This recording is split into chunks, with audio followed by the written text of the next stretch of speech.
Votre femme vous dit qu'elle vous aime, et il est fort probable qu'elle vous trompe, ou use de ruse du moins, en partie par gentillesse. Non pas parce qu'elle est une mauvaise personne, mais parce que les mots sont la manière la moins chère et la moins fiable d'exprimer ses sentiments. Les mots sont un lubrifiant social, une habitude, et parfois simplement une imitation polie.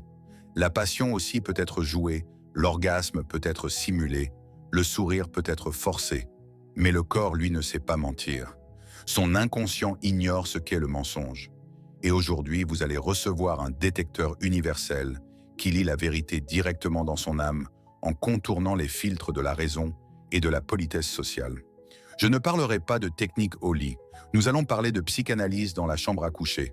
Nous utiliserons les clés créées par Freud et Jung pour ouvrir la porte de son subconscient et voir ce qu'elle-même ignore peut-être. Nous allons déchiffrer 5 signaux instinctifs non-verbaux que son corps n'émet que dans une seule condition, lorsque son cœur, son âme et ses instincts animaux vous appartiennent sans réserve. Cette connaissance peut tout changer. Elle peut soit vous donner une confiance absolue en ses sentiments, soit vous révéler une vérité amère mais nécessaire. Mais avant de calibrer ce détecteur, je dois vous prévenir. Le signal le plus important, le plus honnête et le plus subtil, je l'ai gardé pour la toute fin. Si vous ne le découvrez pas, le système entier sera incomplet. Par conséquent, avant de commencer, je vous demande de bien vouloir mettre un j'aime à cette vidéo pour que je comprenne que vous êtes prêt à aller jusqu'au bout. Et si vous êtes ici pour la première fois et que vous n'avez pas peur de la profondeur véritable, abonnez-vous tout de suite pour obtenir le tableau complet. Un autre point avant de plonger dans le vif du sujet. Il est très intéressant pour moi de connaître notre géographie. Veuillez écrire dans les commentaires de quelle ville vous êtes. Cela nous aide beaucoup à comprendre l'étendue de notre pensée. Signe numéro 1. Le regard, d'après la quête de l'âme et non de la sortie. Le premier et le plus fugace des signaux se manifeste au moment le plus vulnérable que l'on puisse imaginer, juste après le pic de l'intimité pendant ces quelques secondes où tous les masques sont tombés et où la conscience s'est temporairement retirée. Son premier instinct n'est pas de fermer les yeux, de se tourner vers le mur ou d'attraper son téléphone. Son premier réflexe inconscient est de chercher vos yeux. Ce n'est pas un simple regard, c'est un scan. C'est une question silencieuse que son âme pose à votre âme pendant que la raison se tait. La question est, sommes-nous toujours ensemble? Ce n'était pas juste physique. Notre lien est-il plus profond que le corps? À cet instant, elle cherche un contact non visuel, elle cherche la confirmation d'une unité émotionnelle. Pourquoi est-ce si important? Du point de vue de la psychanalyse, l'orgasme est un moment de mort temporaire de l'ego. Les mécanismes de défense que nous construisons pendant des années s'effondrent pendant quelques secondes. Et ce que la personne fait à ce moment-là est dicté par ses impulsions les plus profondes, les plus honnêtes. Si son impulsion est de se connecter à vous par le regard, cela signifie qu'au niveau le plus profond, elle vous perçoit comme un tout unique. Considérons la situation inverse qui en dit tout autant. Si immédiatement après l'apogée, son action instinctive est de fermer les yeux, de se détourner, de changer brusquement de sujet ou de rompre le contact physique, c'est aussi un signal. C'est le signal que l'acte est terminé et qu'elle quitte mentalement l'espace commun pour retourner dans son espace individuel. La connexion était temporaire et très probablement purement physique. Le mur entre vous se reconstruit et s'instantanément. Comment réagir correctement à ce regard d'après? La plus grande erreur est d'avoir peur de cette vulnérabilité et de détourner les yeux le premier ou d'essayer de combler le silence avec une blague stupide. La bonne réaction n'est qu'une seule: soutenir son regard. Sans mots, vous pouvez ajouter un léger sourire chaleureux ou caresser doucement sa joue. Par là, vous répondez à sa question silencieuse. La réponse est « Oui, nous sommes toujours ensemble, et c'était plus que du simple sexe ». Ce regard est la première lettre de l'alphabet de son amour véritable. Il montre que pour elle, l'intimité avec vous n'est pas un point final, mais une manière d'approfondir le lien émotionnel déjà existant. Elle n'a pas seulement partagé son corps avec vous, elle a juste essayé de partager son âme avec vous. Et maintenant, vous savez comment le voir. Signe numéro 2. Le toucher désintéressé, le langage de la confiance primitive. Le deuxième signal est facile à manquer car il est discret et ne comporte aucune connotation sexuelle. Mieux encore, c'est précisément là que réside sa force. C'est le toucher désintéressé. Il ne se produit ni pendant ni avant l'intimité, mais dans des moments complètement neutres, après avant de dormir en regardant un film ou simplement lorsque vous êtes allongés côte à côte en silence. À quoi cela ressemble-t-il? Elle peut caresser doucement votre main, jouer avec vos doigts, effleurer votre dos ou votre épaule du bout des doigts, ou vous caresser les cheveux. Ces gestes ne poursuivent aucun but. Ils ne sont censés mener à rien. Leur seule fonction est de maintenir un contact physique. C'est le toucher pour le plaisir du toucher lui-même. Qu'est-ce que cela signifie vraiment? Pour comprendre la profondeur de ce geste, nous devons nous tourner vers des millions d'années d'évolution. Dans le monde des primates, nos plus proches parents, ce processus est appelé le toilettage grooming. Les individus ayant un lien social fort se toilettent, constamment se caressent la fourrure, la nettoient, se touchent. Ce n'est pas de l'hygiène, c'est de la colle sociale. C'est une manière de dire sans mots « Tu es des nôtres, tu fais partie de ma tribu. Je prends soin de toi, tu es en sécurité à mes côtés. » Quand une femme vous toilette instinctivement, vous caresse, joue avec vos cheveux, touche votre peau sans raison, son cerveau archaïque vous envoie le signal le plus honnête qui soit. Elle vous marque comme sien. Au niveau animal le plus profond, elle renforce votre lien en faisant non pas une simple union de deux personnes, mais un lien entre deux membres d'une même tribu. C'est un geste d'acceptation et d'appartenance absolue. L'amplification scientifique de ce phénomène réside dans l'hormone ocytocine. C'est elle qui est produite en grande quantité lors de ces touchés doux et non sexuels. L'ocytocine est appelée l'hormone de l'attachement ou l'hormone des câlins. Elle réduit le niveau de stress, d'anxiété et crée un puissant sentiment de confiance et d'unité. Essentiellement, chaque toucher désintéressé est une micro-injection de confiance et de calme dans votre relation. L'erreur clé d'interprétation. De nombreux hommes, lorsqu'ils ressentent un tel toucher, commettent la même erreur. Ils le sexualisent immédiatement. Ils le perçoivent comme une allusion, comme un prélude, et tentent de tout ramener au sexe. À ce moment, ils dévalorisent complètement le sens véritable du geste. La femme disait « Je te fais confiance et je me sens lié à toi ». Et l'homme a entendu « Je te désire ». Cela brise la magie. Elle a ouvert un canal pour la tendresse et l'intimité, et il a essayé de tout réduire à la physiologie. La bonne réaction est la tendresse en retour. Si elle caresse votre main, prenez sa paume et serrez-la doucement. Si elle joue avec vos cheveux, posez votre main sur son dos. Répondez dans le même langage, celui de l'attachement calme et tranquille. Vous montrerez ainsi que vous avez compris son signal, correctement. Vous lui dites « Oui, je le ressens aussi. Nous sommes une seule tribu. » Ce signal est beaucoup plus intime et profond que n'importe quelle passion, car la passion est temporaire, tandis que l'attachement profond est un fondement. Signe numéro 3. La vulnérabilité enfantine, l'accès au sein des seins. Le troisième signal, et c'est le plus paradoxal et peut-être le plus important de tous. Si vous le voyez, vous pouvez être sûr vous avez réussi l'épreuve au niveau le plus profond. Ce signal, c'est sa permission de se montrer à vos côtés, non idéal, faible, ridicule. Elle vous montre sa vulnérabilité enfantine. À quoi cela ressemble-t-il en pratique? Elle cesse de jouer le rôle de la femme parfaite ou de la déesse sexuelle. Elle peut se blottir contre votre poitrine en position fœtale.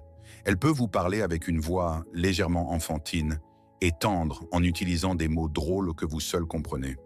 Elle n'a pas peur de paraître maladroite gauche ou de pleurer devant un film sentimental. Elle enlève toutes ses armures sociales. Ici, nous abordons le cœur même de la psychanalyse, les idées du grand Carl Gustav Jung. Jung disait qu'à l'intérieur de chaque adulte vit l'archétype de l'enfant, notre partie la plus sincère, la plus vulnérable et la plus authentique. C'est celui que nous étions avant que la société ne nous apprenne à porter des masques, à être fort, réussi et correct. Cet enfant intérieur est le dépositaire de nos émotions, peurs et désirs les plus purs. Toute sa vie consciente, la femme protège cette partie d'elle-même. Elle la cache derrière un masque de confiance, de compétence, de sexualité. Montrer son enfant intérieur à quelqu'un, c'est comme donner la clé du coffre-fort le plus important, où est conservée son âme. C'est la forme suprême de nudité psychologique. Et elle ne le fait que dans un seul cas, si son inconscient est sûr à 100% que vous ne la blesserez pas, ne la ridiculiserez pas et ne la trahirez pas. Lorsqu'elle se blottit contre votre poitrine en position fœtale, elle régresse inconsciemment dans un état de sécurité absolue qu'elle ressentait autrefois auprès de ses parents. Elle ne se repose pas seulement, Elle vous dit par le langage corporel « Tu es mon protecteur. À tes côtés, je peux enlever mon armure et être simplement moi-même, faible et authentique. » Elle vous fait confiance comme un enfant fait confiance à son père. La pire erreur à commettre. Se moquer de cette vulnérabilité et dire quelque chose comme « Pourquoi tu te comportes comme une petite ?» ou « Arrête de gazouiller ». Ce n'est pas seulement une erreur, c'est une trahison. C'est comme promettre à quelqu'un de le rattraper s'il tombe et s'écarter au moment où il saute. La blessure d'une telle trahison peut ne jamais guérir. Elle vous a ouvert son âme et vous lui avez craché dessus. Après cela, le mur entre vous peut devenir impénétrable. Comment réagir correctement, avec révérence? Acceptez ce cadeau avec la plus grande tendresse. Si elle s'est blottie, serrez-la fort, caressez-lui la tête. Si elle vous parle avec une voix enfantine, répondez-lui avec le même ton chaleureux et aimant. Jouez le jeu. Protégez sa vulnérabilité. Montrez-lui que son enfant intérieur est en parfaite sécurité à vos côtés. C'est précisément dans de tels moments que naît cet amour mythique et véritable dont on parle dans les livres. C'est ce niveau de profondeur que vous trouverez dans chacune de nos vidéos. Nous ne faisons pas que glisser à la surface, nous creusons jusqu'à l'essence même. Si c'est l'approche que vous recherchiez, c'est le moment idéal pour vous abonner. Devenez membre d'une communauté qui valorise la profondeur et non le clinquant. Signe numéro 4. Le service intime, l'adoration de l'entier et non des parties. Le quatrième signal est souvent confondu avec les préliminaires, mais il a une nature et une profondeur complètement différentes. C'est un acte que l'on peut appeler le service intime. Il s'agit de baisers qui ne sont pas dirigés vers des zones érogènes et qui ne servent pas à l'excitation. Ce sont des baisers d'acceptation. À quoi cela ressemble-t-il en détail? Pendant un moment de tendresse, après l'intimité, ou même dans un contexte de tous les jours. Elle embrasse vos mains, vos épaules, votre poitrine, votre ventre, peut-être même une cicatrice que vous avez depuis l'enfance. Ces baisers sont lents, doux, presque révérencieux. Ils ne nécessitent pas de suite, ils se suffisent à eux-mêmes. Ce n'est pas une question, c'est une affirmation. Que se passe-t-il au niveau psychologique dans notre culture? Le corps, surtout masculin, est souvent perçu comme un instrument fonctionnel. Il doit être fort beau, endurant. Toute imperfection, cicatrice, surpoids, asymétrie est perçue comme un défaut qu'il faut cacher. On inculque à l'homme depuis l'enfance que sa valeur réside dans sa force et ses fonctions.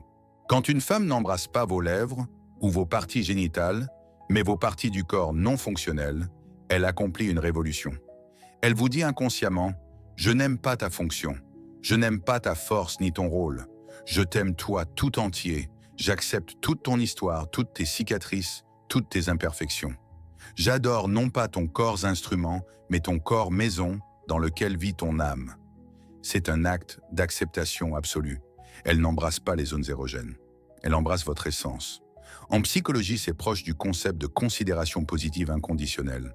Elle vous voit non pas comme un ensemble de caractéristiques, mais comme une personne complète et vous accepte tel que vous êtes. Chacun de ces baisers est un serment silencieux. Tu es parfait pour moi dans ton imperfection. Cela détruit la peur masculine. Au fond, presque chaque homme a peur d'être aimé pour quelque chose, pour l'argent, pour le statut, pour la force, pour l'intelligence. Et s'il perd cela, l'amour disparaîtra aussi. Le geste de service intime frappe directement cette peur. Il donne à l'homme le sentiment d'être aimé, non pas pour quelque chose, mais en dépit de tout, d'être accepté au niveau le plus fondamental. La distinction clé avec les préliminaires. Les préliminaires sont toujours tournés vers l'avenir. Ils ont un but, l'excitation et le sexe. Les baisers du service intime sont tournés vers le présent. Leur but est le baiser lui-même, l'expression de la tendresse elle-même. Si vous ressentez cette différence d'énergie, sachez que vous n'assistez pas à une préparation au sexe, mais à un acte d'amour profond et d'acceptation. La bonne réaction à cela est de vous permettre d'être vulnérable. N'essayez pas d'immédiatement prendre l'initiative et de transformer cela en sexe. Ne vous retirez pas par malaise. Acceptez simplement ce geste. Respirez. Permettez-lui d'accepter et de guérir vos propres peurs et complexes. Vous pouvez lui embrasser la main en retour. Ce sera le dialogue le plus puissant que vous ayez jamais eu et il ne contiendra pas un seul mot. Signe numéro 5. Dormir dans les bras, le signal pour le cerveau archéologique. Et enfin, le cinquième signal. Le plus honnête, le plus irréfutable. Il est impossible de le simuler car il se manifeste lorsque sa conscience est complètement éteinte. Il s'agit de la manière dont elle dort à vos côtés. C'est le test final de confiance mené par son cerveau, le plus ancien, le cerveau reptilien. À quoi cela ressemble-t-il? Elle ne peut pas dormir sans vous toucher. Même si vous êtes tous les deux tournés dans des directions différentes, sa jambe trouvera toujours la vôtre. Sa main sera posée sur votre dos dans son sommeil, et si vous vous éloignez, elle se rapprochera inconsciemment pour rétablir le contact. Elle ne s'endort qu'en étant serrée contre vous ou en posant sa tête sur votre poitrine. Son corps cherche le vôtre même en état d'inconscience. Qu'est-ce que cela signifie du point de vue de la neurobiologie? Le sommeil est l'état le plus vulnérable pour tout être vivant. À ce moment, nous sommes sans défense face aux menaces. Notre cerveau, en particulier ses structures anciennes comme l'amygdale, scanne constamment l'environnement, à la recherche de danger, même pendant le sommeil. C'est pourquoi nous nous réveillons au moindre bruit aigu ou toucher étranger. La capacité d'une personne à entrer en phase de sommeil profond, à côté d'une autre personne, signifie que son cerveau reptilien a complètement désactivé le système de combat ou fuite. Son instinct de survie affûté par des millions d'années d'évolution rend son verdict. À côté de cet homme est l'endroit le plus sûr sur Terre. Ici, on peut enlever toute protection. Ici, on peut être absolument vulnérable. C'est impossible à jouer ou à simuler. Une femme peut se forcer à dormir à côté d'un homme qu'elle n'aime pas ou qu'elle craint. Mais ce sera un sommeil agité et superficiel. Elle dormira sur sa moitié de lit, créant instinctivement une distance. Son corps sera en tension. Dormir profondément détendu et sereinement, littéralement, dans les bras d'une autre personne n'est possible que dans un cas si au niveau animal, le plus fondamental, elle lui confie sa vie. Un exemple contrasté. Pensez à la façon dont les gens dorment dans les hôtels ou chez des amis, souvent de manière agitée. Nous sentons inconsciemment que ce n'est pas notre territoire. Quand une femme dort à côté de vous, comme si vous étiez sa maison, c'est le compliment le plus fort que son corps puisse vous faire. Vous êtes son territoire sûr, vous êtes sa forteresse. Que faire de cette information? Simplement la chérir. La prochaine fois que vous vous réveillerez la nuit et que vous sentirez sa main ou sa jambe vous toucher, ne vous irritez pas d'avoir chaud ou d'être à l'étroit. Réalisez qu'à ce moment, vous observez la manifestation suprême de sa confiance. Son cerveau archaïque, son inconscient, son âme. Tous vous disent la même chose à cet instant. Nous sommes à la maison, nous sommes en sécurité, nous sommes ensemble. Ainsi, aujourd'hui, nous avons parcouru le chemin de la confiance aveugle aux mots vers la compréhension lucide des actes. Nous sommes descendus du niveau des déclarations conscientes, souvent trompeuses, à la profondeur des signaux inconscients, absolument honnêtes. Nous avons vu comment ces vrais sentiments se manifestent dans le regard fugace après l'intimité, dans le toucher silencieux et désintéressé, dans la vulnérabilité quasi enfantine, dans les doux baisers d'acceptation, et enfin dans le sommeil serein dans vos bras. Mais comprenez l'essentiel, ces 5 signaux ne sont pas de simples cases à cocher dans une liste de vérification. C'est la grammaire et la syntaxe du langage de son âme. Si vous voyez un signal, c'est un mot. Si vous en voyez 2 ou 3, c'est déjà une phrase. Mais quand vous observez les 5, quand ils deviennent une partie naturelle de votre vie commune, vous n'entendez pas seulement une phrase, vous lisez tout un poème. Un poème sur sa confiance et son amour illimité pour vous. Cette connaissance n'est pas seulement un outil pour votre tranquillité d'esprit. C'est une énorme responsabilité. Ayant reçu ce détecteur, vous ne pouvez plus rester dans l'ignorance. Si vous voyez ces signaux, votre tâche est de devenir cet endroit sûr, cette forteresse qu'elle pense que vous êtes. Votre tâche est de protéger sa vulnérabilité, de répondre à sa tendresse et de chérir sa confiance comme le plus grand des trésors. Cet outil vous est donné non pas pour contrôler, mais pour être à la hauteur. Et c'est là la leçon principale que nous ont laissée Freud et Jung. Le véritable lien entre 2 personnes ne se produit pas au niveau de leur ego, ni dans le dialogue de leurs masques sociaux. Il naît dans la communication silencieuse de leurs mondes inconscients.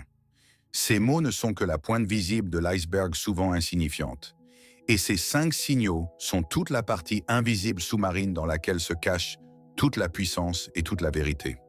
En apprenant à lire le langage du corps, vous cessez d'écouter le bruit et commencez à entendre la musique de votre relation. Vous cessez d'être l'auditeur de son amour et devenez son partenaire à part entière. Et maintenant, la question principale pour vous. Lequel de ces 5 signaux considérez-vous comme le plus honnête et pourquoi? Ou peut-être avez-vous remarqué un sixième signal unique dans votre relation. Écrivez votre histoire dans les commentaires. Rassemblons ici une véritable encyclopédie du langage de l'amour. Vos histoires peuvent aider des milliers d'autres personnes. Et la dernière chose, aujourd'hui nous avons déchiffré ces signaux inconscients. Mais qu'en est-il des hommes?